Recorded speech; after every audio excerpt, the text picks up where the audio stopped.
प्रदेश के आजमगढ़ जिले में एक ऐसे मामले ने सनसनी मचा दी जिसे सुनकर लोग चौंक जाएंगे।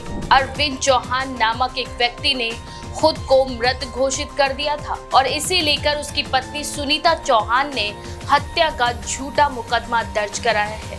हालांकि 5 साल बाद पुलिस ने उसे लखनऊ से गिरफ्तार कर लिया, जिससे एक बड़े धोखाधड़ी के मामले का पर्दाफाश हुआ है। अरविंद चौहान आजमगढ़ के एक निजी फाइनेंस कंपनी में काम करता था, जो लोगों से पैसे जमा कराती थी।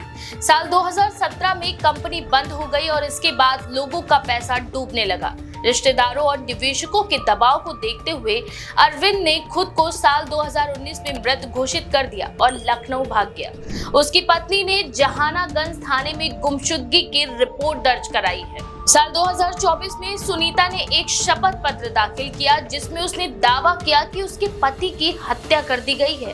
उसने वासुदेव चौहान और घरबारन चौहान पर हत्या का आरोप लगाया। हालांकि पुलिस की जांच में पता चला कि अरविंद चौहान मरा नहीं था, बल्कि लखनऊ में छिपकर जी रहा था और अपनी पत्नी के साथ व्हाट्सएप पर लगातार संपर्क में था। फिलहाल पुलिस ने सर्विलांस टीम की मदद से अरविंद की लोकेशन ट्रैक की और उसे लखनऊ के IIM रोड इलाके से गिरफ्तार कर लिया है।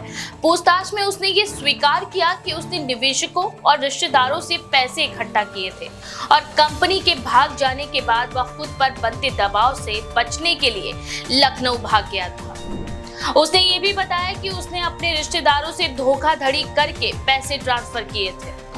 इसमें सबसे चौंकाने वाली बात यह है कि सुनीता ने अपने ही पति की हत्या के झूठे आरोपों के आधार पर कोर्ट को भी गुमराह किया। ये एक गंभीर अपराध था, क्योंकि उसने शपथ पत्र के जरिए अदालत को धोखा देने की कोशिश की।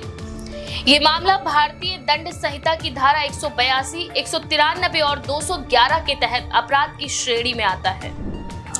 इस मामले ने उत्तर प्रदेश पुलिस और न्यायपालिका की प्रक्रिया पर भी कई सवाल उठाए हैं कि कैसे एक व्यक्ति को मृत घोषित कर दिया गया जब कोई शव ही बरामद नहीं हुआ था। पुलिस से शुरुआती जांच में आखिरकार चूक कैसे हुई, ये एक महत्वपूर्ण सवाल बन गया है।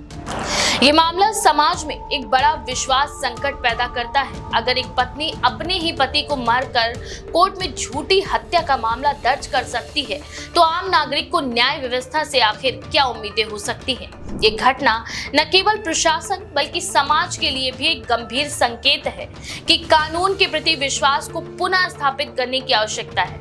अरविंद चौहान की ये कहानी न केवल एक आरोपी की गिरफ्तारी है, बल्कि ये सामाजिक और प्रशासनिक व्यवस्था की कमजोरियों को उजागर करने वाला एक उदाहरण है। ये केस ये दिखाता है कि कैसे धोखाधड़ी, लालच और कानून का दुरुपयोग समाज को अंदर से खोखला कर देता है। पुलिस को इस केस से एक महत्वपूर्ण सीख लेनी चाहिए और न्याय व्यवस्था को और भी सख्त और पारदर्शी बनाना चाहिए, ताकि भविष्य में ऐसे मामलों को रोका जा सके। आपका इस बारे में क्या विचार है? अपनी राय हमें कमेंट में जरूर लिखें। ऐसी और भी खबरों के लिए देखते रहिए द पेज 19।